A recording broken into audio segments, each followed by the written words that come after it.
Сайн мэцгааны өрхөмөндүүд үзэгчдээ сагсан бөмбөгийн онцлог мэдээллүүдийг хүргэдэг Hoop Notes-ийн 28 дахь дугаар эхлэхэд бэлэн болсон байна. Нэвтрүүлгийн ивент тэтгэгчээр M-Bank болон Top Motors нар ажиллаж байна. За энэ 7 хоногийн хувьд 3-3 шгшээ багийн тамирчид Азийн авраг руу тоглолтын үр дүн бол гарсан байгаа. Энэ 7 хоногт мөн бас 3-3-ийн Light Quest Stop 1 тэмцээнүүд бас эхэлсэн байна. Юун түрүүнд хамгийн эхлээд спортын сэтгүүлч Инхбаттайгаа энэ хоёр тэмцээний талаар ярилцъя гэж шийдлээ. Сайн уу Инхбатта? Сайн намын үзэгчдтэй ч гэсэн орой мэндийг хүргэе. За яг намын маань хэлснээр өнгөрөх амралтын өдрүүдэд манай 3-3 эрэгтэй болон эмэгтэй шгшээ огууд Сингапур улсад зохион байгуулагдсан 9 дахь удаагийн Азийн авраг шалруулах тэмцээнд оролцоод ирлээ. За манай хоёр багийн хувьд бол хоёулаа хэсэгтээ 2-2 хожил байгуулад хэсэг тэргүүлж хасагдах шатанд шалгарсан. За харин эмэгтэй багийн хувьд шилдэг 8-ийн эхний өрсөлдөөнд Филиппинтэй уулзаад таарч харамсалтайгаар ялагдах хүлээлээ. За харин эрэгтэй багийн хувьд Японы шгшээ огтой энэ тэмцээн өрсөлдөөнийг үзүүлж за эцсийн мөчөд бас ялагдламсан ийм харамсалтай үйл явдал боллоо. Тэгээд Азийн аврагын тухайд гэх юм бол 9 дахь удаагийн Азийн аврагаар эрэгтэй төрөлд Шинэ Зеландын шгшээг Австралиг хожиж шүүгийн 8-д хожиж гарч ирсэн. За бас нэгэн одоо апсет гэх юм бол бүгд 8 дахь Солонгос улсын шгшээг түүхэнд анх удаага маш дээшээ тоглож аврагын төлөө Шинэ Зеландтай тоглосон. За эмэгтэй төрөлд гэх юм бол мэдээж Австралийн баг бүрэн солигдсон ч гэсэн тэд үнэхээр хүчрэх гэдгээ дахин нэг удаа батлан харуулж Азийн аврагаар тодорлоо. Тэгээд маш сонирхолтой апсет ихтэй ийм Азийн авраг болж өнгөрлөө дөө. Тэгэлгүй яах вэ? За энэ 7 хоногийн хувьд бас 3-3 Delete Light Quest Stop 1 бас эхэлсэн байгаа. Энэ талаар мэдээлэл юу байна? За тэгээд өчигдөрхөн бас тоглолтоо хийгээд өнөөдрийн хувьд бол хасагдах шатны тоглолтууд бас явж байгаа шүү дээ, тий. За спортын төв ордонд Light Quest Delete тэмцээн явагдаж байгаа. За энэ жилийн тухайд гэх юм бол өнгөрсөн жил бид нар энэ тэмцээнийг илүү Pro League гэдэг нэртэйгээр хүлээн авдаг байсан. Энэ жилийн хувьд бол League нэртэй зохион байгуулагдаж байгаа. Тэгээд маш сонирхолтой өрсөлдөөнүүд өрнөж байна. За Улаанбаатар баг маань West болон East гэсэн хоёр нэрээр оролцоод за бидний хүссэн үлээсэн Naurus Mezis бас багийнхаа бүрэлдэхүүнд ирж тоглосон. За үзэгчид ч гэсэн олноороо энэ тоглолтыг хүлээж ирсэн болов уу гэж бодож байна. За яг биднийг ярилцаад байж байхад аль хэдийн эхний Light Quest-ийн аврагуудын нэр тодорчсон байх болов уу гэж бодож байна. За яг өнөөдрийн хувьд бол хасагдах шатны тоглолтууд явагдаж байгаа. Улаанбаатар West болон Улаанбаатар East багуудын хувьд бол хоёулаа шилдэг 8 руу гараад ирчихсэн байгаа. За Сансар багийн хувьд мөн адил дээшээ тоглох болсон. За Завхан Science Score гэдэг үзэгчдийн маань ичнээ танил болсон багууд бол өнөөдөр шилдэг 8-ын тоглолтоо хийгээд яг одоогийн байдлаар бол аврагууд тодорцсон байгаа болов уу гэж бодож байна. Үүнтэй зэрэгцээд эмэгтэй төрөлч гэсэн League тэмцээн үргэлжилж байгаа. За шилдэг 4 багийн тухайд хасагдах шатны тоглолтуудыг хийгээд за тэгээд яг өмнө нь хэлсэнчлэн аврагын төлөөх тоглолт бол явагдчихсан байгаа. Баярлалаа. Хоёр багийн тухайд бас онцлог тамирчдаас дурдвал ямар тамирчид ямар багт орсон байна вэ? За Улаанбаатар MMC Energy багт мэдээж энэ жилийн тухайд Латвийн шгшээгийн тоглогч Naurus Mezis нэрлэгдэж гэрээгээр мэргэжлийн багийн тоглолтыг хийхэр болсон. За Naurus Mezis-ийн хувьд бол өчигдрийн тоглолтуудыг нь үзэж байхад баг зэргийн бас бэлтгэл шаардлагатай байна уу гэж ингэж харагдсан. Гэтэ юу гэдгийг нэг 3-3 уйлрал дөнгөж эхэлж байгаа учраас багтайгаа ойлголцох гэсэн ийм асуудлууд бас яригдах бах. За мэдээж өөр бусад багуудын бүрэлдэхүүн ч гэсэн өөрчлөлт орсон ийм зүйлүүд байгаа. Тэгээд League тэмцээний тухайд гэх юм бол бид нар 4 сарын туршид хүлээн аван туудахгүй бас 6 сард Монгол улсад уламжлал болгон зохион байгуулагддаг Women's Series Сансар Challenger за Улаанбаатар World Tour гэсэн тэмцээнүүд биднийг хүлээж байна. За үүний өмнө энэ амралтын өдрүүдэд Улаанбаатар Super Quest буюу Монгол улсад зохион байгуулагдах анхны олон улсын тэмцээн World Tour ирэх болох тэмцээн бол зохион байгуулагдахаар ингээд бэлтгэл ажил нь хангагдаад явж байна. Баярлалаа. Маш гайхалтай мэдээлэл өгсөн. Инхбаттай баярлалаа. Хэсэг хугацаанд завсарлаад 2 зочинтойгоор эргээд уулзцгаая. Нэвтрүүлгийн ивент тэтгэгчээр Teso болон IT Zone ажиллаж байна.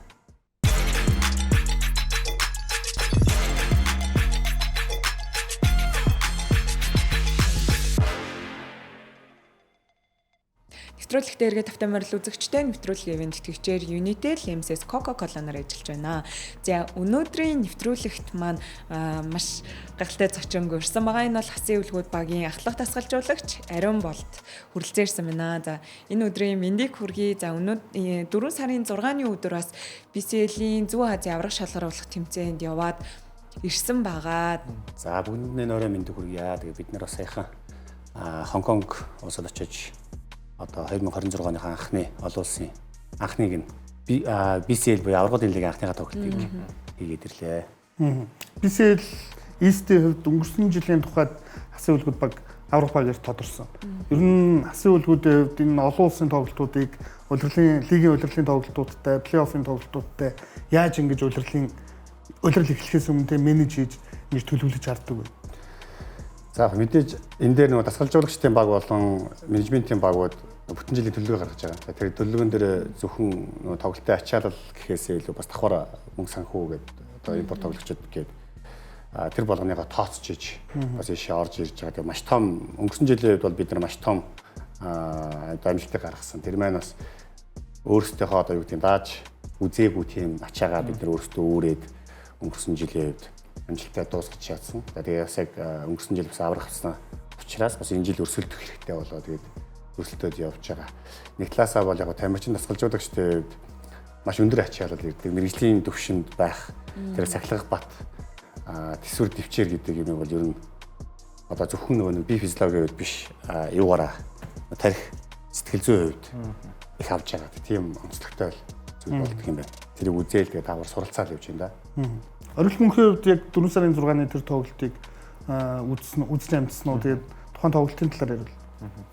Үзсэн. Тэгээд яг тоглолтын нэг статистик үзүүлэлтийг харахад бол 3 онооны шидэлт, тэгээд бөмбөг таслалт, бөмбөг алдлт. Энэ гураас бус бүх үзүүлэлтээр эсрэг баг одоо Хонконгийн баг илүү хүрсэн байсан те. Тэгээд хөлгүүд одоо тэр нөгөө тоглолтын онооны тэргүүллийг харахад тэр нөгөө талаас Хонконгийн баг 29 минут, хөлгүүд эсрэгээр 8 минут тоглолтыг хэрэгүүлсэн. Одоо илүү байсан. Гэтэ эцсийн ялагч нь хөлгүүд байсан. Тэгээд ер нь энэ тоглолтыг одоо ахлагсалжуулагчийн хувьд харахад ер нь агуулгын хувьд яг ямар тоглолт болов те? Таны хүссэн тоглолт юу чадсан уу? За яг хүссэн гэж бол хийж чадахгүй. Ягаад тэгэхээр одоо Хонконг ACA-гээ South China Athletic гэдэг энэ клубийн хувьд бол энэ жил анх удаага олон улсын тэмцээнд оролцож байна. Өмнө нь Хонконгоос Хонконг Eastern гэдэг баг оролцдог байсан. За тэгээд энэ жилийн хувьд бол ACA гэдэг энэ клубийн хувьд бол одоо Eastern гэдэг багаасаа одоо импорт тоглогч буюу одоо саний гарч байгаа Доминик Гилберт гэдэг мөн дээрээс нь Ян гэдэг одоо энэ тэг дугаартай тамирчин гэдэг. Ер нь бол багаа одоо маш рострын хувьд бол нэлээд зузаан бүрэлдэхүүнтэй орж ирсэн. За тэгээд бидний одоо төлөвлөгөө одоо скаутинг судалгаагаар үзэхэд бол одоо юу гэдэг зооны хамгаалтыг авдаг 3 онооны шидэлт оновчтой хурдан тоглоогоор их товтлдог баг байна гэж тооцож орсон хэдий. Үнэхээр хамгаалт бол одоо маш том бидэнд сюрприз болсон л доо. Бид нар одоо хөлбөр яваад ямар ч заслан тавих боломж байхгүй. Эхний хэсэг контакттай маш хүчтэй тоглолт хийхээснэ. Тэр маань бас нэг талаасаа тамирчид маань бас өөрсдөнд нь жоохон шок маягаас би төсөөлөлтөө үзүүл болсон учраас дандаа онооны дор явсан. Тийм. Тэгээд эхний хагасын судалгаанаар тамирчидтайгаа одоо уулзж ярилцаад нэг талаасаа манай тамирчид жоохон тайвширсан зүйл ажиглагдчихсэн. Нөгөө талаасаа бас жоохон илүү дэвш хүчтэй тоглох, тэр тусмаа хамгаалтан дээр өөрсдөө ажиллах, айлдад амархан байдлаар оноонуудыг өгжсэн тэр зүйлүүдийг таслан зогсоох байдал дээр ажиллаад тэгээ сүүлийн хагас ер нь бол эргэж ирээд ажил байгуулсан баяртай байна. Тэгэд Барса түшиг гэсэн одоо уурч хүмүүний бас л мундаг хоёр хамгаалагчтай хоёлаа эсрэг багийн холбогчдэр бол маш сайн ажиллагаа үзүүлж чаддаг. Тэгээд түүн дээр нэмэгдээ тулга орж ирлээ. Ер нь одоо тулгын энэ солилцоон дээр өөрөөр хэр ол зурах гэж байна. За яг хуу манай тулгын хувьд бол нөгөө бэлтгэлд оролцох хугацааны хувьд бага байсан. Тэгээд яг бидний энэ финалийн тоглолтуудыг хийж ягаад нэг 2 бэлтгэлд яг юуны BCL-ийн тоглолт зориулж 2 бэлтгэлд оролцсон. Тэрэн дээрээ нэг жоохон хөлбөр комбинац хамгаалтуудаа жоохон ойлгох гэж хичээсэн. За тэгэхдээ яг тулгыг би нэг тийм одоо муу тоглосон гэж бодохгүй. Мэдээж олон улсын төвшин тэр тусмаа тэр 2000 гаруй үзэгчтэй аренад орж ирээд жоохон сандрал бие барих байдал ажиглагдчихсэн. Тэгээд торгуул шидэд 4 торгуул бас эзэгтэй үйдэлтэй. Нэг нь амжилттай болон 3 торгуул алдсан гэдэг юм. Тэгээд тэр бол ерөөсөө нэг тухайн тамирчдын сайн муу гэхээс илүү сэтгэл зүй тэр байдалтай холбоотой учраас сэтгэл зүгээсээ жоохон төвлөрлөгөж байд юм уу. Төсөө жоохон тутамг байдал ажиглагдчихлаа. Хажууд нь одоо манай түшиг Барса одоо ихээ тэмүүлэн ингээ залуучууд маань бол одоо илүү бас олон улсад бас тоглоод үзсэн байснараа тайван тий одоо манай Азаач гэсэн гişнээ одоо тогтоонд оролцоогүй байсан гэсэн хэрэгтэй үед хоёр дургуул амжилттай болгож байгаа ч гэдэг юм уу. Тиймээ туршлагын бас насны ойролцоол туршлагын бас зөрүү жоохон харагдаж байна да гэж харсан. Яг тэр нэг 10 гаруй оны зөрүү үүсчээд байхад хувцас хөрөнд бол нэлийн халуухан яриад өрнөсөн болов уу гэж бид итгэцүүлээд байна. Ер нь одоо 2 дугаар хагас яаж эргэж ирэх үү гэдэг тал дээр. Ер нь бол яг манайх нэг 10 оны доор орлоо гэд бид нар оноотой нэг тоглолтдог. Ер нь ямар ч тоглолтод манай баг хувцас хөрөнд ороод 10 оноо 20 оноо байсан ч оноотой тоглолтдоггүй. Аль болох яг одоо юу гэдэг Барса юу чаддаг гэдэг чаддаг ямар талбай дээр хийх. Тэр зүйл чинь чамд яг багт чи яаж хэрэгтэй юм гэдгийг тасгалж өгчөд чиглүүлж өгч байна. Тэрнээс ч бол одоо бид нар 10 онооны доор 20 онооны доор гэдэг бүр илүү дарамтыг тамирчтай. Ер нь өөд ах нь их талаасаа жоохон буруу гэж. Одоо манай тасгалж өгч тийм баг тэр чинь заахт хоёр л гэж ярьдаг. 10 оноо 20 оноо байх юм бол 2 3 хамгаалт бичих. Та нар оноон дээр бичиж өгдөг хамгаалтнаар төлөж чадах юм бол зүгээр оноогоо авчих гэдэг юм уу те. Тоглолтын темпийг бид нар пэс гэж ярьдаг. Тэр пэсийг бид нар яаж контролдох уу гэдгийг тасгалжуулагч тийм баг яриад онооны доор байх юм бол мэдээж хурдан хэмнэлтэд тоглолтын оноонуудын төлөө жоохон явна. Гэхдээ тамирчдыг оноо авах гэж яаруулах. Тэрс одоо онооны доор байх юм бол манай тамирчид бол гэдэг байхгүй. Хурдан оноо авчих гэдэг. Би хурдан тоглоогоор яваад бид нар хурдан явах гэдэг нь яаж 2 оноо урдаа гэсэн биш. Яг бүтэн яг баг хамт олноороо нэгэндээ тусалж ийж бөмбөгөө шилжүүлж иж л оноонуудыг аваа. Тийм байдал дээр ажил. Яг тэр одоо ойлголт ороод сүүлийн тоглолтод юу оролцсон ба. Хоёр багийн хасын хөдөлгөөд багийн тухайд өмнөх хөдлөрөл бас одоо авраг авсан шүү дээ. Тийм маш туршлага одоо ариун болсон баг. Тэгээд ариун бол тасгалжуулагчийн хувьд өмнөх хөдлөрлөөс энэ хөдлөрөлд ер нь тамирчид хэрхэн сайжирсан харагдаж байна. Юун дээр илүү дэвшилт хийсэн санагдаж байна. За яг мэдээж нөгөө туршлагын хувьд олон улсын тоглолтод өнгөрсөн жилээс ахуулаад өнөөдөр хүртэл явж байхад бол тоглолтоос тоглолтод бид нэр одоо алдаа оноо гаргаж байгаа. Зөвхөн хожил гэдгээр бид нар амжилт гэж харахгүй байна. Тэр хожилттой тоглолтууд дээр ч гэсэн бид нар алдаа гаргаж байгаа. Тэр алдаануудаа бид нар цаг тухайд нь засъя. Нэг алдааг олон удаа одоо давтаж болохгүй. Тэгэх юм бол бид нар хүн биш. Одоо бусад араа тантантай ялгаагүй болчих гээд байна. Тэгэхээр нэг алдаагаа бид нар гаргасан бол за окей 2 гаргаж болно, 3 гаргаж болно. Тэгэх юм бол яг засах гэдэг зүйлээр бид нар төвлөрөх хэрэгтэй. Тийм учраас тэр маань өөрөө тамирчид маань ч тэр дасгалжуулагч тийм баг манай клубын менежмент арын албаны бүх хүмүүс дээр одоо баг хожигдлоо гэх юм бол тэр бүх хүмүүс бүгдээрээ дагаад хариуцлага үүрж байгаа учраас тэр алдаануудаа хэдүүлээ дор бүрэн засаад явъя. Тэгээд одоо нэг өөрөө үг маань юу хий одоо өнөөдрөөсөө илүү өчигдрөөсөө илүү өнөөдөр илүү сайн байх хэрэгтэй шүү гэдэг зүйлсүүдийг тамирчин дасгалжуулагч арын албагүй бүгдээрээ хомсарлаад явж байгаа. Эсийн бас эсрэг хийсэн тоглолтын сүүлийн 40 секундыг яг техникийн бүст байсан танаас илүү асуумаар байна л да. Бид хэд ч гэсэн яг юу болоод өнгөрөв яав юм гэдэг дээр их хоорондоо маргалцсан. Таны хувьд яг техникийн бүст болж исэн процессыг ингээд сүүлд нэг 24 секунд секунд юу. За тэрэн дээр бол Барса гэвэл яг нэг дайрж ороод хамгаалтанд орсон л доо. Тэгээд яг миний өнцгөөс харж байхад бол яг тэр юу харагдсан. Эсрэг багийн одоо тэр Доминик байсан ба бөмбөгийг бариад авчлаа гэж барьсан бөмбөгийг түшиг зохиод яатсан чинь ширээний шүүгчрээ яг одоо би яг шигчийн ширээний ажил зогсчихсон учраас тэр алдаа яг өнцг нь бол шүүгчийн ширээнээс эсэ баг бөмбөг эзэмшсэн байна гэж харагдсан байх гэж би хараад байна.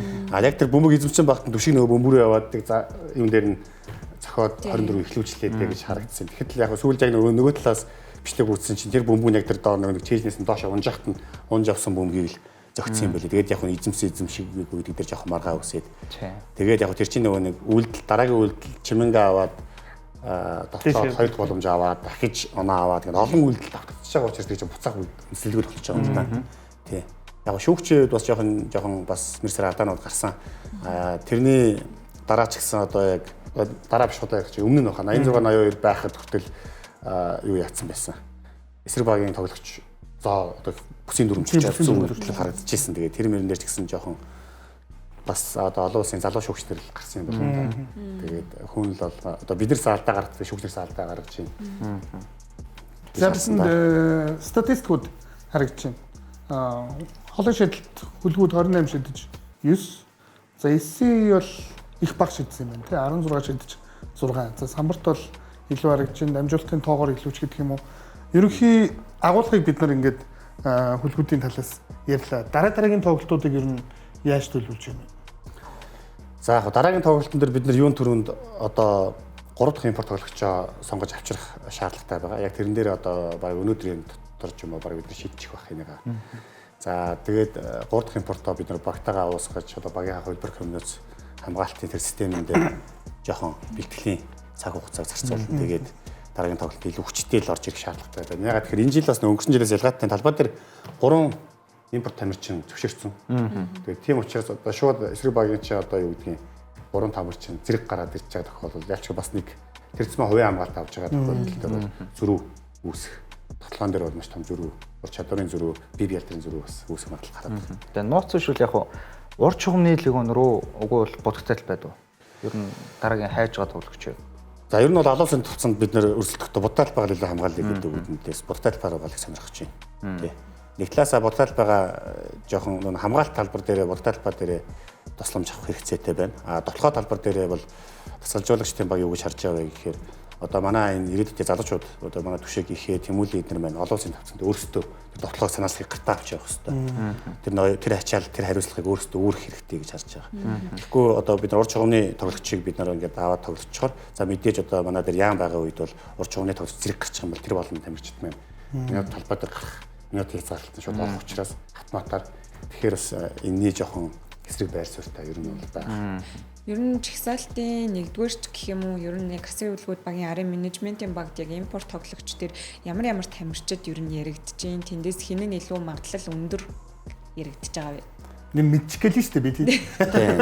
За одоо яг сайн нөгөө финал хэлэхээс өмнө бол бид нар ингээд Монголдо байгаа юунаасаа Америк тамирчдаасаа бид нар сонгоё гэж ер нь ярилцаад тэгээд нэг тамирчид руугаа одоо олон улсын тэр Америк тамирчид руугаа ярилцаад бидний ямар ч ихний нэрийг чи өгч дараад нийлүүлээ гэрээ хэлцээр дээрээ яг уулзаж ярилцъя гэдэг шийдлийг хайж исэн боловч их их тамирчид маань ер нь нутаг буцчихлаа. За тэгээд манай бас финал өнгөрөөд явцсан чинь бас одоо бид нар бол яг нууц биш л дээ. Юуг сонирхож байсан? Пелег сонирхож байсан. За тэгээд дараагийнх нь бол TH-д байсан Аарон Джонсыг бас сонирхож байсан. Аарон Джонсны үед бас туршлагатай Евролиг тоглож исэн тийм тамирчин. Тэгээд биднээс манай хөлбөр системээр нийцсэн гэж харж байсан. Тэгээд эдгээр тамирчид маань одоо Пелег манай цувралтай тоглож одоо бас баг зэргийн бэртэл аваад жоохон бэртэлтэй тэгтээ тоглож болох байц байсан. Тэгтээ ар гэрийнх нь одоо их хүүхдтэй. Хүүхдтэрээ очих хүсэлтэй байгаа учраас тэрийг бид нар хүндэтгээд заахгүй гээд саналаа бас буцааж авчихсан. Тий. Тэгээ одоо яг Монголоос тамирчин авах жоохон юу болж байна. Сонголт багтаал болж байна. Хэцүү л багтаа тий нэл хүүхдтэй тэгээд ингээд жоолон сараар өөр улсад явж байгаа. Эргээд бас дахиад энэ хугацаа сонгогдно гэхээр ар гэрт нь бас хүн мэдээ болох. Ер нь одоо хөлгүүд ингээд удирдлагын өмнө маш олон тоглолтыг ингээд төлөвлөж харж байгаа шүү дээ. Үүн дээр тамирчдын recovery-г ер нь яаж хийдэг вэ? Тэр арын албаны нэг нарийн зүйлүүдийг бас тэгээд сайн ажиллаад байна гэж. Ард дасгалжуулагчдын баг байгаа л да. Тэгээд тэр чинь одоо жишээлбэл бэлтгэлийн төлөвлөгөө хөтөлбөр гаргана. Дасгалжуулагчдын баг ажиллана. Тэдний доор бас одоо менежерүүд байгаа. Тэд нар маань одоо юу гэдгийг хин ачаалтай байна, хин бэртэлтэй байна. Тэр болгон дээр минь менежерүүд эмчнэрийн багтаага зэрэгсэж байгаа ингээд орж ирж байгаа. За жишээлбэл манай эмчнэр Яаныг сая манай хүмүүс хэсэг бэртэлтэй байлаа шүү дээ. Тэгээд дасгалжуулагчдын баг бол мэдээж клубээ боцсон ч тэр багаа боцсон ч тэр тоглоулмаар байгаа. Нэг 70-80% та боллоо гэхэд бол бид нар тоглох гэдэг эмчнэрийн баг бол ийм эрсдэл үүрж болохгүй гэдэг шаардлага тавиад бид нар эмчнэрийн ажлыг хүндэтгээд сонсгоосоор сонголт байхгүй. Тэгээд хожсон ч бай, хожигдсон ч бай, нэгээс хоёр тоглолтод бол бид нар өнжүүлнэ гэдэг шийдвэр гаргаж байгаа. Тэр бол одоо зөвхөн дасгалжуулагч хэсэг манай эмчнэрийн баг бас мундаг сайн ажиллаж байгаа. Тэрний үндсэн дээр одоо сүүлд манай яам бас олон улсын тоглолтын дээр яг үндэ бас л галзуурлаа шүү дээ. Дөрөв үед хэрэгтэй үед яг өөрийнхөө тоглолтыг гаргаж ирлээ. За бидэнд бас хоёр багийн тамирчдын үзүүлэлтүүд харагдаж байна. Тэгээд яг сайн хэлсэнчлэн бас яам илэр яа харахгүй буцан иргэн ирлээ. Энэ чинь оргил мөхийн нэг үг. Тэгээ Миллер тайм. Тэгээд үгүй гол нь одоо ингээд Миллер шиг тийм нэг одоо юм нэг клатч сэтгэл зүйтэй тамирчид бол байдаг шүү дээ. Тэр нь бол одоо яг дүр дүрмэ тоглолтыг аваад гарчдаг те. Яг чухал өөрийнхөө тоглолтыг үзүүлдэг. Тэгэд ийм тоглогчийг одоо таны хувьд тасгалжуулж явах хувьд те Миллер бол яг үнийг хэлэхэд бас өөрөө дурм эцэг шийдэлтүүд хийж байгаа л харагддаг. Яг тоглолтноор те шууд зааж болж шийд.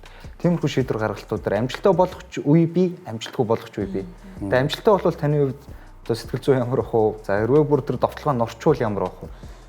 За яг мэдээж нэг яарсан шийдвэр гаргадаг. За яг тэр чинь нөгөө тухайн тамирчны талбай дээр байгаа өөрийнх нь одоо мэдрэмжлтэй. Тэрийг одоо хөндлөнгөөс Одоо та бүгд саардаг юм би Евролиг дэрсэн тим шийдэлтүүд зөндөө ирж идэв. Гэхдээ тэрний цаана хариуцлагыг Миллер үрхгүй, одоо Айба би үрхгүй, баг л үрж байгаа шүү. Хэрвээ алдчих юм бол хэрвээ ондох юм бол тэрийг зах мэдээж Миллер бол сайн амарч мундаг гэж явж байгаа хэдиж дахиад баг л амжилттай явж байгаа гэдгийг харж байгаа.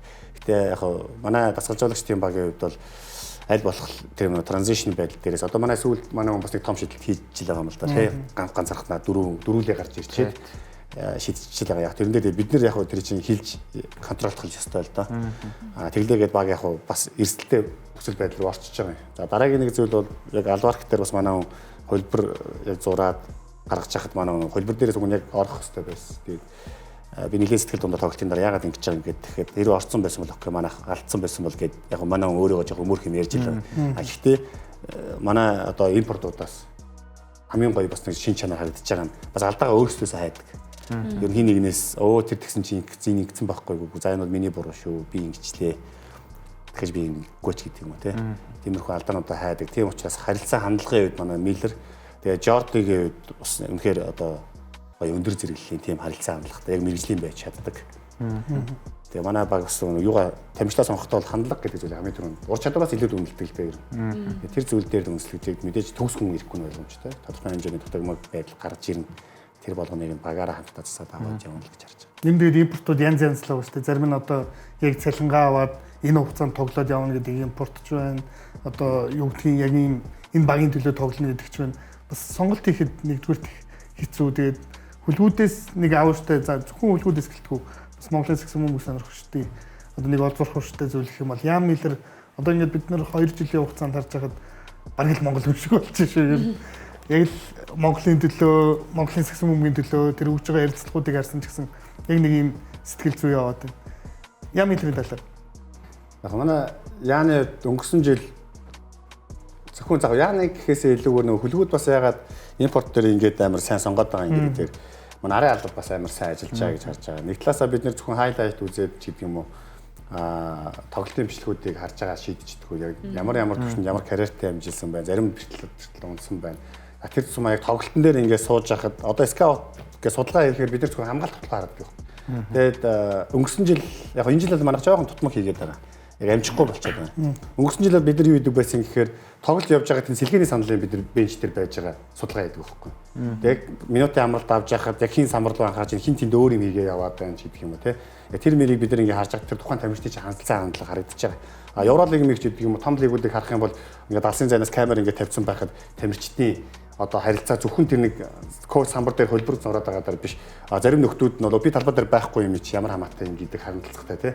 За яан чи амраараа гэхэд яан одоо юу гэдгийг ингээд самбараас шууд холдоо босоод явчихчих ачаараа бариад хин тамирчид бол тэгдэг. Гэт манай яан бид нар юм бол ингэж байгаа юм за би сууж байгаас чи тэгээд дараа ши тэрийг аваад байгаа шүү гэдэг юм мэдээлэл бүгдээрийг нь өгч явах хэрэгтэй. Тэгээд спорт өөрөө момент спорт учраас мэдээлэл дутуу гарахад яг тэрэн дээр л алдаа гарч ирж байдаг. Хин нэгэн хүн 5 хүнээс нэг л мэдээлэл дутуу гарахад хөлбөр дээр чигээр явдаг ч байдаг юм уу те. Сэлгэн дээр сууж байгаа нэг нөхөр сууж байгаа тоглолт юу ямар хөлбрүүдээр яваад байгааг мэдэхгүй байж талбай дээр гарчаад яг ингээд паникнд ордог. Тэгээд тиймэрхүү зүйлийг амар хардаг. Тэр нь өөрөө бас манай одоо багийн импорт сонголтын дээр амар чухал нөлөөлдөг юм болов. Би бол яг өөрөө яаны манай баг сонгож авчрах жаахад болохоор Туркийн лиг дээр нэг 3 тоглолтыг бүтэн үзчихсэн. Тэгээд өнгөрсөн жилийн одоо манай Жешко коуч байсан. Тэгээд Мош байх байсан. Манай Пүүж ах байсан. За тэгээд нэг хэсэг хүмүүс байсан. Тэгээд үзэж байгаад ингэж жаад тамирчин хамгаалтыг хараад, тоглоомыг хараад, оноо авалтыг хараад байсан. Тэгэхэд манай Яан бол яг Туркийн лиг дээр яг юм бэкап point гарч байсан. Тэгээд сэлгэнээс тоглолдог байсан. Тэгээд яг сэлгэнээс гарч иж яг үнэхээр өмнө гарааны холбогч нь бол амар ур чадвартай өндөр нөхөр байгаад байгаа явдаж тэр гарааны холбогч хандлага нь бол жоохон тийм байгаад байна гэдээ бид харчаад энэ нөхрийг сонирхоод үзүүлээд энэ 44 ч яг гоё юм байна шүү дээ. Нэг харч хилтэй хамгаалт гоё юм байна. Тэгээд сэлгээ мэлгээ суухаараа ингээд бүх хүн суусан бүгдэн дээр гар мараа зохиосон. Тэгээд коуч моч тэр ингээд гунгутаа торгуул маргуу шидэж байгаа. Тэг өөрөө очиад асууж асуугаад. Одоо надаас ч гэсэн тэгдэж штэ. Яг юу явах гээд байгаа. Тэрийг хэлээч гэдэг. Яг хөлбөрийг яах юм тэгээд хамгаалж яах юм гэх. Бүх юм асуудаг. Тэр мөр нь өөрөөх нь тэр нь надад ч сайцаад амар амархан. Манай дур мэдээ шийдвэр гарах үе байдаг гэх. Тэг ихэнх юм асуугаад өдөрлөнд бол контрол дотор өөрөө явж чаддаг. Тийм мундаг юм бол тэр асуудал дээр бол ямар нэг алдаа байхгүй. За нөгөө импортууд дээр ярьж хахад Жорди Чимангагийн дүүнаас ирчихсэн байсан шүү дээ BCL-ийн өмнө. Тэгээ тэрийг бид нар уг нь бодохдоо BCL руу хамт дагуулж авах гээд байсан болов уу гэж хэлжсэн. Тэр ямар зорилгоор одоо цуг тоглолтыг үзээдсэн болоо тэрний талаар асуумаар санагдлаа. Нэг талаасаа бол манай Жорди айгүй гоё гэр бүлсэг айгүй уг хүн их гоё байна. Тэгээд яг энэ жил эрэхтэй дүүгээ дагуулад ирсэн. Дүүн Канадын лиг тоглож байдаг. Одоо Канадын лиг 5 сараар эхлэж байгаа. Тэр болтол хувийн бэлтгэлээ хийгээд хатаа зүг. Энэ бэлтгэл хийх гэж ирсэн. За тэрэн дээр анх бол клубын зүгээс мэдээж нэг шууд импорт бэлтгэлд оруулахаар болохгүй зөвшөөрөхгүй учраас хэсэг жоохон хуваараа явж байгаа. За тэгээд яг бэлтгэл дээр бас яг манай Жорди шиг өндөр нөхөр цуг өөрийг нь хамгаалаад байхаар одоо зүрхсэн зөвхөн азаа ачаалаад байхаар ч бас хэцүү болчиход байгаа байхгүй манай бол. Тэгэнгүүт дүүгийн бүх бэлтгэл дээр бид нар оруулчаа. Яаж ахыгаа хамгаалаад өөрөө ч сайжир хатагаас зүг тасгал сургалтаа хийгээд яваг. Нөгөө талаасаа зөвхөн азаа. Дүүн бол өндөр хэрнээ 3 4 номерын тоглож байгаа юм шийдэлттэй. Жоохон удаан. Бид нэр сая сүүлийн моментн дээр яг заахгүй Жордийнхоо дүүг нэр BCL аваад орё доо гэтгсэн чинь хугацаа туссан хэмжээгүй. Тэгээд оруулж чадаагүй. Тэгээд яг одоо буцаад угаасаа удахгүй яваад ирэх. Одоо энэ Канадын лиг нэхлээд Канадын лиг рүү болохоор явж. Ер нь Жордтой их төстэй зан харагдсан ажил нөхөр хэлээ тий. Тэгээ Натан Чиманга гэдэг төрсэн дүү. Тэр яж аюугаа яг ах トゥ хоёр яг л нэг хүний ах гэж нэг юм байдаг бах та. Нэг хүний нутагт явсан бол гэдэг байлаа. Хоолойгтой бай хамт явна, бэлтгэлэгтэй бай. Хаач явсан дүүгээ хамгаалаад явж байгаа. Тэгэхээр хэсэг хугацаанд завсарлаад эргээд хэдүүлэн амттаас дотоодын лиг болох үндэсний дээд лигийнхаа талаар одоо финалийн тоглолтууд эхэлсэн явж байгаа. Тэрний талаар ярилцъя гэж бодлоо. Тэгээд нэвтрүүлгийн ивент тэтгэгчээр KFC ажиллаж байна.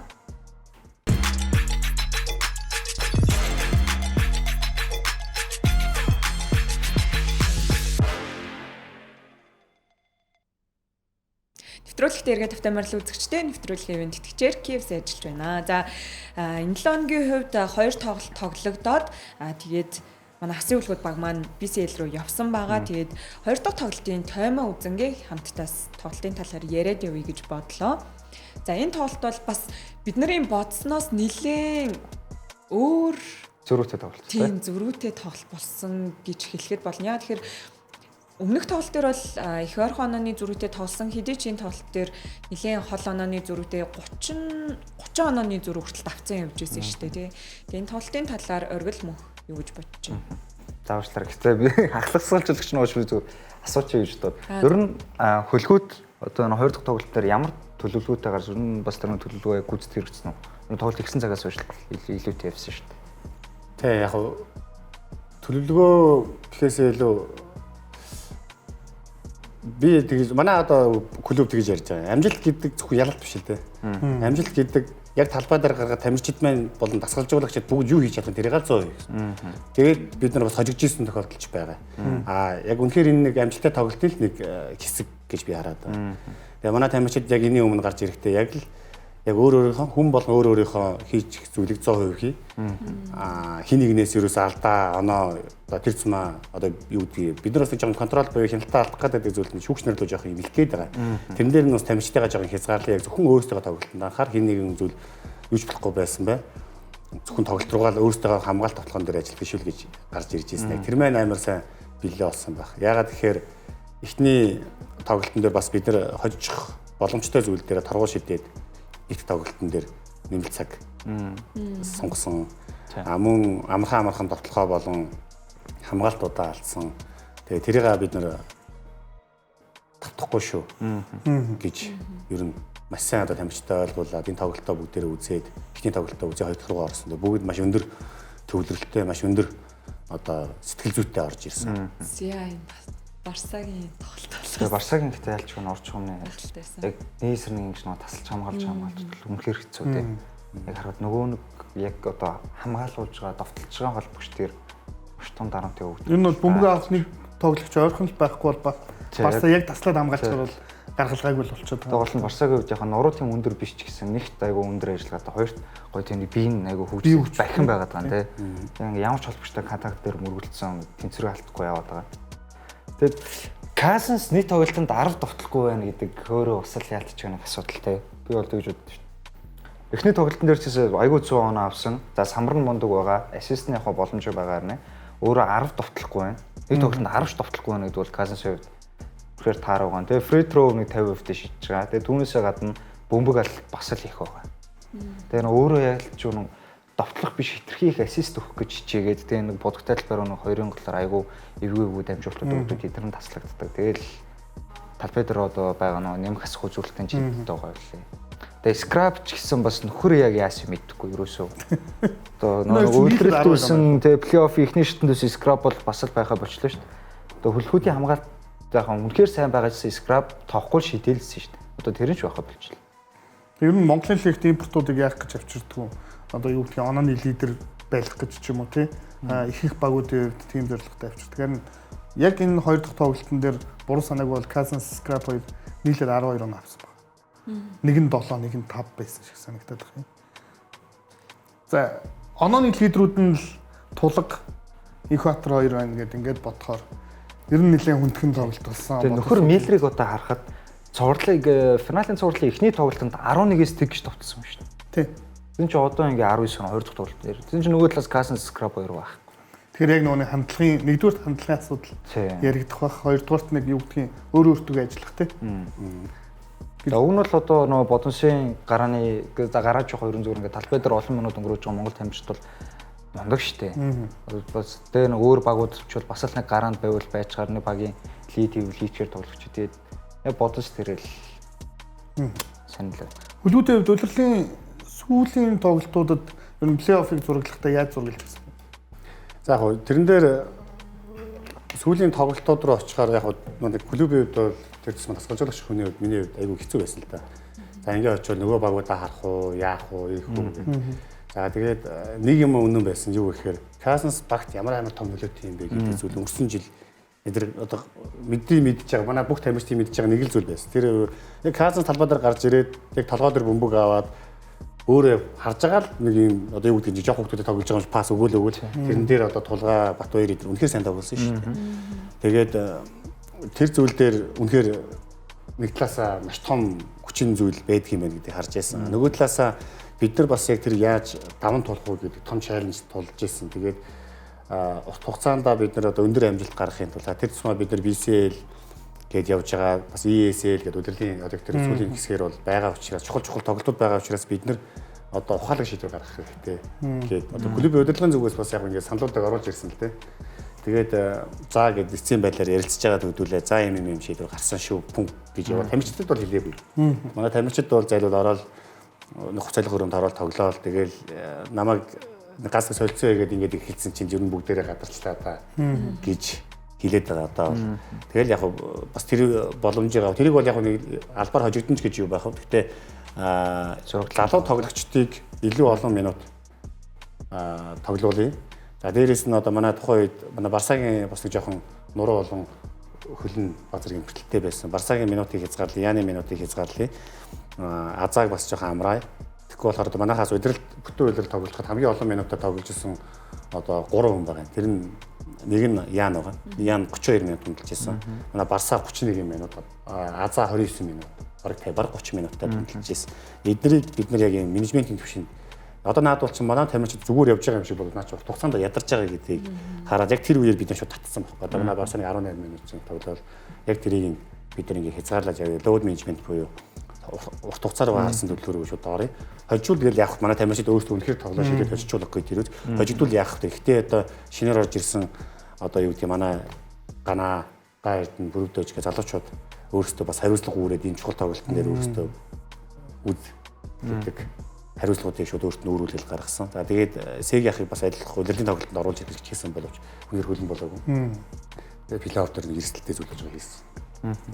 Тэгэд өнгөрсөн улирал Kansas дээр бас нэг асуудал гарч ирсэн шүү дээ. Багийн эзэнтэй мөнгөний талаар тий. Цалин мөнгөн дээр бас нэг жоохон илүү мөнгө ирсэн. Тохиролцоогүй гэл. Тэр нь ер нь баг гүнж болж таарах шиг болсон. Тэгэд энэ улирал бас одоо яг одоогийн байдлаар бол Kansas тийм сайн биш байна. Тэгэд таачсан өөрөө бас яг бодлого Kansas хэрвээ яг өөрийгөө одоо дайшлаа тоглох юм бол ингэж тоглох тоглогчдод явж ялангуяа оноо авалтан дээр дөрөвжил 10 оноо авна. Тэгэд яг Эсрбагийн засгалжуулагчийн хуваар хэлэхэд Kansas-ын тоглолт зөв өөрөө ч хэдүүвтэй байна гэж бодож байна. За би ерөөсөө тийш нэг хахахгүй байна. Ягаад тэгэхээр одоо урд ажил руугаа л анхаараа хөлгүүд баг яаж тоглохын хөлгүүд багийн дотлхон хамгаалалт яаж одоо Kansas-ыг хамгаалах уу гэдэг дээр л анхаарч байгаа. Одоо Kansas Тэгээ одоо өнөөдрийн байдлаар харахтаа бол дараагийн тоглолт нэрийг Embiid байдаг шиг тийм амар Cousins гарч ирнэ гэсэн л хүлээлттэй л өөрсдөө бэлдэж байгаа. Тийм учраас одоо юу гэдэг Cousins бэлтгэл муутай байгаа юм чи бид нар энэ дээр нэмж тоглоно. Бэлтгэл сайтай байгаа юм чи ингэхээс өөр арга байхгүй гэдэг юм сонголт бол байхгүй. Тэгээ яг л бага илүү хуцлаад тоглолтоос тоглолтод одоо чухал гэж үзээд тэгээд одоо манай тамирчид тийм дөө ай баха чухалгүй юм байхгүй бүх юм чухал жоохон тэгээд одоо ил чухал шүү гээл тэгээд өглөөний бэлтгэл одоо чухал шийдэл шүү гээл тэгээд тэрэн шиг тэгээд одоо эсрэг багийг сайн муу байна гэж ерөөсөө эсрэг баг дээр нэг төвлөрөхгүй байгаа өөрсдийнхөө баг дээр өөрсдийнхөө ажил дээр л илүү төвлөрч анхаарч байна. Тэгээд Kansas эсрэг Чимангад за өмнөх цувралт гээд ярих юм бол одоо Carnect ч гэдэг юм уу тийм яг ингэж өөрт нь дараагийн CV-д оруулах бас их гоё хайлайт орж ирж байна л та гэж миний хувьд хараад байгаа. Тэгээд харин бол тасгалжуулагчийн хувьд өнгөрсөн үйлрэлд Zeshko тасгалжуулагчаас яг ингэж хөлгийн жолоог атгаад үйлрэлийг үргэлжлүүлж исэн. Энэ үйлрэлийн тухайд бас давдшгүй хүчин зүйлийн улмаас ингэж бас үйлрэлийг хөлгүүдийн ахлах тасгалжуулагчаар үргэлжлүүлж байна. Яг тухайн мэдээг ер нь яаж хүлээж авч исэн бэ? За эдээс өөрчнөөс хүнд байгааг мэдж байгаа гэсэн энэ талаар бас яриад. За энэ яг жоо хүндэлтэй энийг ярихад нэг шиг бараг 7 хоног моног ер нь манай багийнхан жоо шоктой байсан. Нэлээд хүнд тоглолт тэгсмээ яг нэг бодонстой тоглолт хийчээд манай коуч баярлаад яг бид нар хөцөлгөөс гарч идэг байхгүй. За маргааш уулзъя гэдэг. Тэгээ би оройн очиод өнө бэлтгэлийн төлөвлөгөө цаг хуваар бүгдийг би гаргаж явуулдیں۔ Дандаа коуч руу. Тэгээ манай коуч батлах юм бол бид нар нөгөө нэг тамирчид руугаа хуваараа оруулна гэдэг. Тэгээ яг тэр тоглолтын дараа бид нэр амархаар байсан нэг өдөр амраад тэгээ байж байгаа би явуулдаг хариу байдаггүй. Манай ч өглөө өртөө босцсон надад дандаа өглөө эртний хариуцдаг. Би шинэ дундаар юмудаа бичээд явуулчихдаг. Хариу байдаггүй. Тэгээд 11 цаг үе залгадаг утсаа авч яддаг. Тэгээд ерөнхийдөө яг асуудал биш боллоо гэдэг манай арай албаны менежер хэлээд тэгээ бид нар ч өөрсдөө бүгд шокнд орсон. Шокнд жоохон шокийн байдалтай байсан л та. Тэгээд нэг талаасаа бол одоо бид нар маш их одоо бэрхшээл давтшгүй хүчин зүйлүүдийг давж байна. Тэгээд энэ талаасаа харах юм бол одоо бэрхшээл саад бэрхшээл биднийг одоо илүү хүчтэй болгож хэр баргийн юмд нэг нугараад унчхааргүй жижиг сажиг юм дээр хоорондоо хэрэлдэж уралдаад муудчихааргүй тийм болгож байна. Тэгээд хамтдаа уйлж үзлээ, хамтдаа баярлаа цом өргөж үзлээ. Тэгээд жаргал зовлон гэдэг бүхэл зүйлсээ одоо бид нар хамтдаа уулзж шин. Тэгээд тийм учраас одоо яг л нэг гэр бүл тэгээ буудал байрлаж байхдаа хин хинээрээ баг бүгдээ нэг мэддэг болчих. Тэгээд нэг тийм яг нөгөө хил хязгаар гэдэг зүйл бид нар амар байдаг байхгүй. Дасгалжуулагч амар гоё хүнлэлтэй. Тамирчин нь яг тамирчин. Тэ одоо манай Том Сэргэлаах хоёр хөтөл яг ороод өө бэлтгэл дээр яг илчлээ шүү. 5 минут хоцроод орлоо шүү гэдэг чөлөө мөлөг авдаг ч байдаг юм уу тэ. За яг ийм байх шүү, тийм байх шүү гэдэг яг нэг бүх юмудаа жижиг сажиг зүйлсийг хөтөл бид нар юм чухал гэж үздэг болоо. Тэгээ тэр мэн өөрөө одоо багийг илүү гоё нэгтэй болгож байна. Саяны дээр хэлээд байгаа манай коучийн болсон явдал асуудал манай одоо клуб битгэл Монголын сагсан зүгтэл амар том хэцүү зүйл боллоо шүү дээ. Тэгээд тэр зүйл ч гэсэн одоо үнэхээр хэцүү байсан бид нар. Тэгээд үнэхээр даван туулах том шанс байсан. Тэгээд хуцайлах өрөөнд бид нэр яг албартай тоглох гарахтаа коучийнхоо төлөө гээд бүгдээрээ энэ дээр коучийнхоо нэрийг бичээд орлоо гарсан. Буцаад бараг бүгдээрээ үйж орж ирсэн баг. Бүгд нэг нүдэндээ нүднэстэй эвгүүл орж ирж ирсэн. Тий. Тэгээд за одоо яг гэвэл юм ярил л та. Олон улс мэдээж хөлгүүд маш өндөр амжилттай тоглолоо. Өнгөрсөн жил чи энэ үлрэлч ирсэн. Яг UCL хэсгээс гараавсан маш сайн тоглосон. Тэгээ алуурах төгтөө сайн тоглосон. Тэгээд Барс бол зулан Аз 2 за өөр юм бэ тийм. Бус Монгол тамирчид руу гадны багуудаас санал ирж байна. За одоо ер нь манай юун дээр бол ирээд байх шиг байна. Клуб дээр бол за тэгэнгүүт одоо нөгөө нэг агентийн асуудал гэдэг албан ёсны агенттай болохоос ахуулаад нэг жоохон тийм процессууд яригадаад байгаа зүйл байгаад байх шиг байна. Яг би бол тийшээ нэг цаг анхаарахгүй байна. Одоо Монголоос юуны завхан бороод ирсэн коуч байсан Алтан очир гэдэг тасгалжуулагч маань агент тасан гэж сонсогдоод байгаа. Араас нь одоо манай Чинзах бас яг албан ёсоор агентийн эрхийг авч байна. Тэгээд ийм одоо Монголоос FIBA хүлээж зөвшөөрөгдсөн агенттай болчих юм бол одоо манай энэ залуучуудын ирээдүй одоо энэ Япон солонгосын лиг рүү, Тайваны лиг рүү одоо нийлбэлтэй болж байна. Тэгээд ер нь хамгийн түрүүнд л одоо манай Аза Барса хоёр дээр бол нэлийн сонирхож эхэлж байгаа шиг байна. Вьетнамын лигээс нэлийн олон тамирчид бол яваад байгаа ч тийм. Тэгээд тэд нар маань бол яг агент авахтаа дандаа гадаад агентуудыг аваад өндөр юу төлөд ах шиг байна. Тэг саяас тоглосон нөгөө нэг Alvark Tokyo Bagos тоглож байгаа үед ч гэсэн Японы Division 1-ээс бас хүмүүс ирээд Аза Барса 2-ыг бас нэлээд сонирхчихсэн гэж тэгжсэн. Тэр талаар ер нь мэдээлэл ирсэн болов уу? Аза Барса 2-тэй ямар нэгэн контакт үүссэн үү? За би яг тэр талаар бол их сонсоогүй. Ямар ч байсан Албартийн туслах коуч гэлөө юу гэлээ. Япон тоглол хэлээрэй гэж нэг манай Барсад төлөө Азад нэгэнд хэлсэн баг шиг байсан. Тэгээд бид нар нэг яасан. Би тийш нэг сайн хараагүй. Эрүүл ахлууга залхаарай гэсэн. Тэгээд холбогдороо л гэдэг шиг байсан. Тэгээ өнөөдрийн тухайд бас арим бол дасгалжуулагчийг нэрсэнд маш их баяртай. Тэгээд үзэгчд маань ч гэсэн хассан үлгүүдийн талаар яг ингэж гүнлүүн орж илүү их мэдээллийг авсан болов уу гэж бодож байна. Одоо дараагийн тоглолтууд ялангуяа бодонсын эсрэг хийх тоглолтуудын төлөвлөгөөнд аль хэдийн орчихсон байгаа. Төлөвлөгөөг нь асуухгүй зүгээр ер нь тоглолтуудыг яаж зургалж байна. Яг гоо 14-ний тоглолт одоо хамгийн одоо юу гэдгийг өндөр темптэй тоглолт болох болов гэж ер нь таамаглаж байгаа. Ягаад тэгэхээр бодонс баг хангалттай бэлдэх хугацаа байгаа. Тэгээд яг би нийтэд тусгалжуулагч бол яг сошиал дээр амар сүмжлэлтэй яваад байгаа юм шиг байна. Би өөрөө нэг сошиал ингээд нэг үе устгачдаг байхгүй. Одоо устгачдаг момент нь яваад. Гэтэ нийтэд тусгалжуулагчийг болохоор би харахтаа маш мундаг тусгалжуулагч хараад байгаа. Ягаад тэгэхээр Эпстэй манайх нэг нөхцөл тоглолт удирдлагын ихэнд хийж исэн юм аа. Тэгээд явж байхад яг тэр хийж байгаа хөлбөр комбинацуудыг би яг бичлэг хийж авч ирсэн тэр нөхцөл тоглолтоо. Тэгээ явж байгаа тэр хөлбөр дээр нэг тоглолтын дээр амар олон хөлбөр ашиглаж исэн байхгүй. Пүм гэдэг юм тоглоом дээр бол үнэхээр бас мундаг тийм олон сонголттой олон байдлаар тоглоог яаж хувиргаж чадах хэмжээний тийм потенциалтай мундаг тусгалжуулагч байна гэж. Тэгвэл тухайн үед би болон манай одоо цааны өнгөрдөг тусгалжуулагчдын минийд яг скаут бичлэгээ үзээ сууж байхдаа тэгээ ярьж ирсэн. Тэгээд дараад нь үлэл бид нар нэг одоо манай саруулын нэг базараа бид нар хожигддаг шүү дээ. Яг тэрэн дээр яг тэр хөлбөрөд яваад байсан. Тэгээд бид нар яаж хамгаалах вэ гэдэг. Ягаад тэгэхээр Эпсийн бөмбөний шилжилт үнэхээр мундаг. Одоо сайн хүртэл ингээд сүлд харж байгаад манай Эпсээс гарч иж байгаа тэр экстра пассууд бол яг үнээр тусгалтшгүй байгаа байхгүй. Яг тэрэн дээр бол яг тэр суурийг бол би нийтэд тусгалжуулагчийн ажил юм болов уу гэж би хараад байгаа. Тэгээд тэрний хажуугаар мэдээж хамгаалт гэдэг зүйл явах хэрэгтэй. А тэр хамгаалтын дээр нь яг уу жоо шүүмжлэлтэй хандаад байгаа. Тэрийг хамгаалтыг хажуугаас минийхаар туслах тусгалжуулагчтай ажиллах хэрэгтэй байх гэж. Тэгээд туслах тусгалжуулагч өөрөөсөө юу гэдгийг сайн ажиллаж чадсан бол тэр тоглоом хамгаалтын балансыг тааруулах хэрэгтэй. Ягаад гэвэл одоо гадны коуч төр ч гэсэн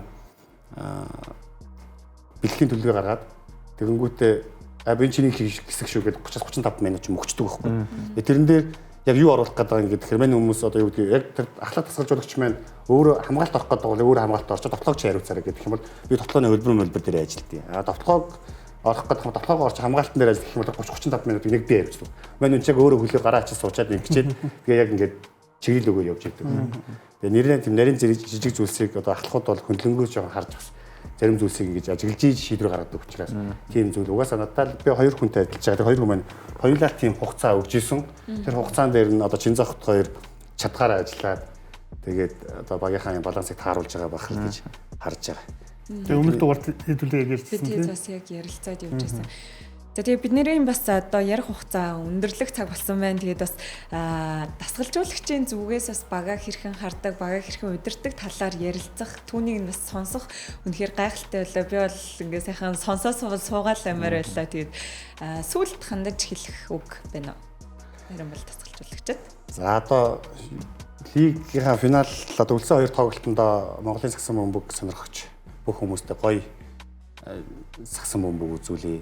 Яг гоо сагсан бөмбөгийн хөгжил бас ямар болж байгаа вэ? Тэр сон дэлхийн том од ирсэн. Тэгээд скраб гэх хоёр эмбийг нэмэрч юм байгаа шүү дээ. Тэгээд энэ том багийн эсрэг одоо манай хөлгүүд багийн залуучууд клубийн бүх одоо хүмүүс одоо хамгийн сайнараа хичээж одоо үзүүчдээс гэсэн үзүүлнэ гэж та бүдтэй хэлье да. Тэгээд эх 7 хоногийн хувьд 7 тоглолт гарахад 4 сарын 29-нд 7 дахь тоглолтын хуваарь байгаа. Тэгээд хамгийн эхний тоглолт бол 14-нд эхэлж байгаа тийм.